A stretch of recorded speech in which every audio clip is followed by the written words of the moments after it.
Well, Gwen, thank you so much for being here with us. We're so excited. Thank you for having me. 30 years later, look at where you guys Here are. we are just plowing through life like it's coming by like at speed of lightning. Yeah. But it's been really an amazing journey, and all these different projects that just pop up when you think it's, the snow globe is like settled.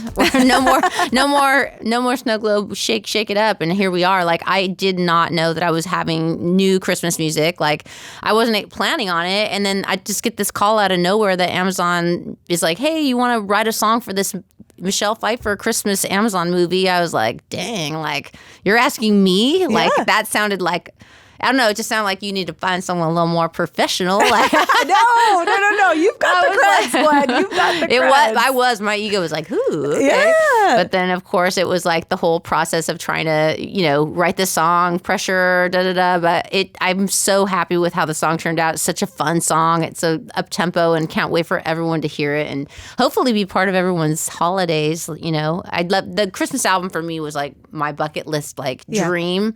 And you can do it and not like, it cannot stick, or you can just get lost in the shuffle because there's just so much out there, especially the history of you're competing with all these amazing artists from the past, the future, or not the future, I guess I am the future. Just kidding. I'm just joking. But it was a really fun project. And then now I get to kind of, I don't know, be part of it more, which I love. You're coming for that crown, that Christmas crown, okay? Because, all of the songs are so good. You've got the 2 new songs that are on the deluxe version of your Christmas album, which is only available on Amazon. So what is it that keeps bringing you back to doing Christmas music? Well, like I said, I wasn't even planning on it. I just got this call. And so last summer, they sent me the link. And so I'm like sitting in Oklahoma at like 100 degrees asking my kids, hey, you want to watch this Christmas movie? Like, we're not watching a Christmas movie right now with you. And so that was just the call back. Like I said, sometimes things just come out of nowhere, and it's just one of those things where here we are again. And I just feel so grateful because every time I get asked to be part of anything these days, it's hard for me to explain it because people can't see it from my perspective. But you're always like super grateful. But the longer it goes, the more you realize you're at the end of something. You have to be, you know what I mean? But then you get this like life again, and you're like, so the gratitude just gets deeper, you know what I mean? And you just get more like aware of like how blessed and how incredibly extraordinary it's been. And so, just sitting here in that thought right now going, whew. Yeah, because when you're younger, you think you have like so much time, and you don't really have that perspective. And then you go through life and you have these experiences, and you're like, oh, pinch me. Yeah. Pinch me. It is right? true. Pinch me. I'm sitting here talking to you. But even like Christmas comes around like so quickly. Like they were like, oh yeah, we're going to have you do a spin from your, spin into Christmas from, not Thanksgiving. We haven't even done it yet. Like we're already like skipping Thanksgiving, but like from doing Halloween, you know what I'm saying? And I feel like I just put up my Halloween decorations, and now I'm taking them down for, like, it's just so quick and everything like that. But that's why you need to try to be in the moment. And I'm trying my best, just trying my best. Yeah. We're talking about Christmas decorations. When is it too early to put up Christmas decorations?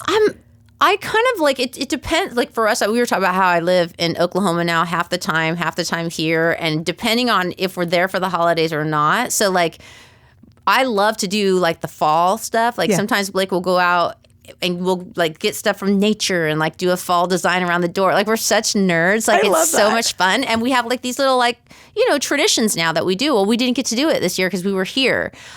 So anyways, sometimes if we're going there, that means that holiday will kind of overlap. So we'll have like a Thanksgiving door and then Christmas on the inside. And it's Thanksgiving because we didn't have time to change it out. So it kind of overlaps. But I think that, I think after Halloween, it's fair game. Right. It takes so long to decorate. Yeah. Right? So why not just enjoy all of it while you can? You know what's really I've learned is at the end, you're just ready. You're like, get this out of my house. Like, I don't want to see a snow globe ever again. Break the snow globe. No. Just kidding. But talk about Christmas traditions. Are you still doing the timpano, or do you have new traditions? Oh my gosh, I love you. You are so deep. I had some thoughts, and I would like to know what the listeners think. You know, do you think I should continue the tradition of the Timpano Dome, or do you think it's time to move on to something new? I mean, a tradition's a tradition, right? Like the idea is that you make a tradition. So I was thinking this year, I had thoughts. But I was gonna like do a family text vote and see what they thought, because you know I'm the one cooking. They might all be like, if I say, hey, should we switch it up? They might be like, oh, thank God, like you know. What are your boys into? Yeah. I think they look forward to anything traditional. Like this Halloween, we usually do like a little Halloween party. Since COVID, we started doing it because you couldn't trick or treat. You know what I mean? Right. And it's small, but it's what they know. And I was like, yeah, we're not going to do that this year. And they were just like, what? Like I ruined everything. And so it sounds like the Timpano is still on the table. I think it should be. It's just like one of those things. It's like Christmas. It's too much of everything in one dish, and so just one more before the big diet happens. Yeah, before the new year. You know, calories don't count at Christmas. So, Oh, What Fun. That is the movie that your new single is off of, your new Christmas single. Do we get to see a little Gwen cameo in the movie? You know, I don't think so. I feel like they filmed it before I got onto the project. But it's weird, when they sent it to me, they already had like a lot of my music in the whole thing. Anyways, It was really weird. Like the guy in charge of finding, like he found me to do it or whatever. He just said he was like, heard spiderwebs on the radio, or I don't know, one of those things. He's like, I should get Gwen to do it. And then he just like called me. Like, and next thing you know, we're like in the studio, like doing, and it was really cool in the studio too, because I can't remember exactly what time of year it was that we actually ended up recording, but like all the musicians came in and they were like setting up, they're like professional, you know, session players, and they all had Christmas stuff like set up around their gear. And I was like, oh my gosh, that's so cute. You guys went for like this whole effort. And it's like not even close to Christmas time. Yeah. And they're like, oh no, we have like 5 sessions after this. They're all Christmas. So like everyone's kind of like gearing up for Christmas at a certain time of the year. Yeah. And how early do you record it? When was that? Do you guys know when that was? When I was in the studio? Like, I don't even know. It was months ago. It was, yeah. Oh, like it was July. Christmas in July. Yeah. And it was kind of cool, though, that they were all, like, gearing up for their next session to go do Christmas, and that's just, like, normal for them. Yeah. Well, I mean, you've done a movie before. Will Gwen Stefani, the actress, ever make a comeback? Gosh, I mean, probably not. I don't know. I think, you know, it was fun doing TV. That was something that I never expected to do, and I got that call, 10 years ago, to do The Voice, and never really knew about it. Like, it's so weird because my parents and my brother, my sister-in-law, they used to watch the show, so they like knew who Blake was before I knew who Blake was, right? So it's just kind of weird that we end up married. Were they tripped out by that? It was like they felt like they knew him already. Okay. Do you know what I mean? Yeah, so they were like, they had been watching him for years, and it was so weird. My mom would be like, oh yeah, I got the People magazine, and he's like in it. There's like a whole, I was like, what? Like, Mom, like, okay, Mom. It's just weird. Chill.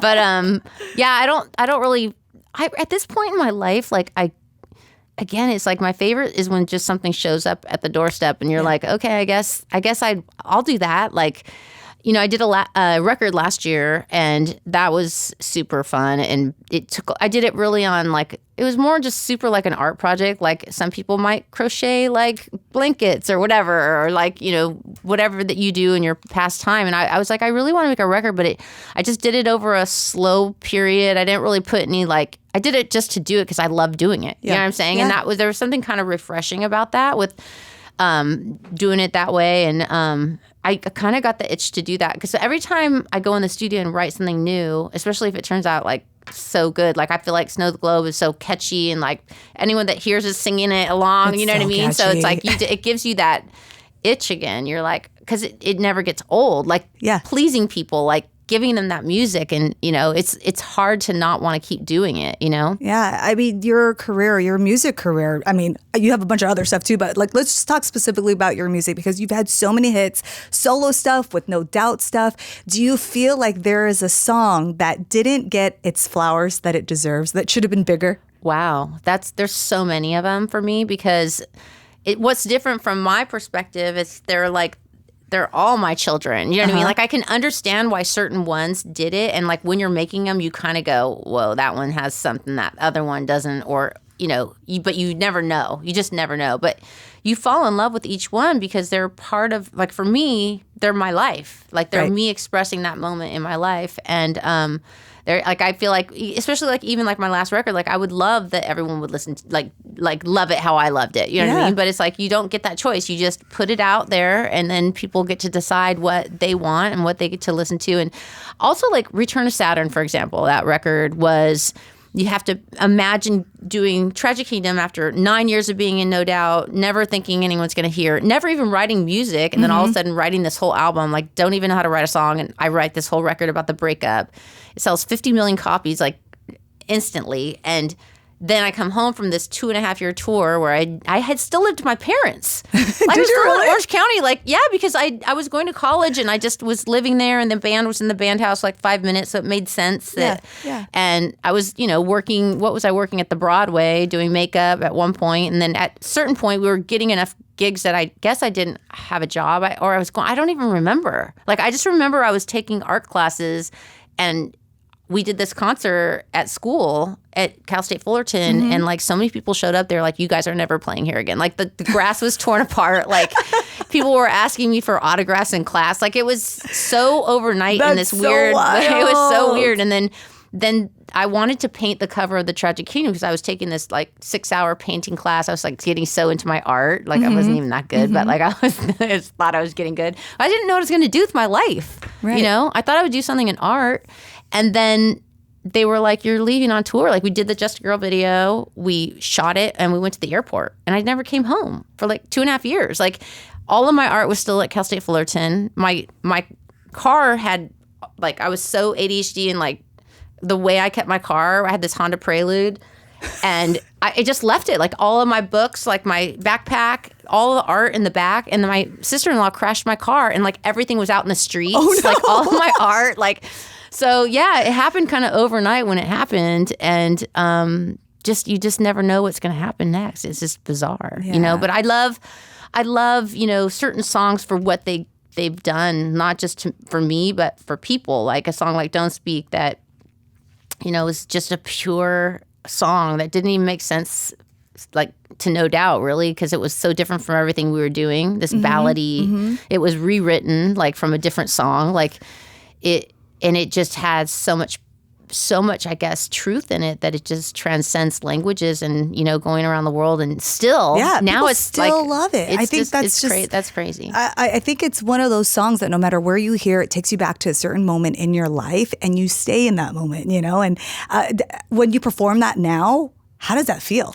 Well, it's so crazy because I don't know if you saw that Dua Lipa asked me to come up on stage, and when she said to do that, we were trying to do something last summer, but I was in Italy and I couldn't, like, I was on family vacation. I was like, I can't, like, we couldn't work it out. And I was, like, so honored for her to ask me. I think she was doing Glastonbury or something crazy, like, and then this came up and I was like, yeah, I'm home. Like, I'll do it, And she's like, I want to do Don't Speak. I was like, what? Like, you want to do Hollaback Girl? Like, or whatever. Like, I was like, you know what, Sweet Escape? Like, and it was just, she knew, like, it was like such the perfect choice. And then honestly, like, I got up on stage and we did that together, and she's a superhero. I mean, she is Wonder Woman. She's so beautiful.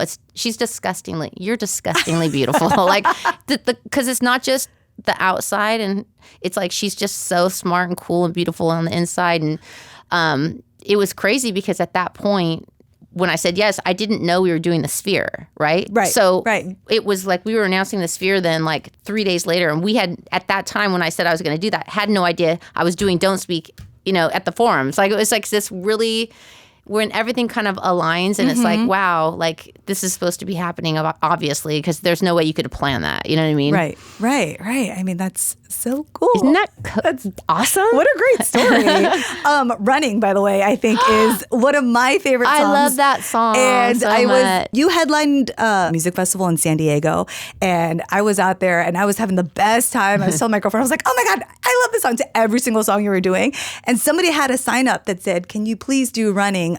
It's for my friend who had passed away. And it was God, I almost think I remember it. I remember that sign, kind of. And I don't remember, trust me, I don't remember anything.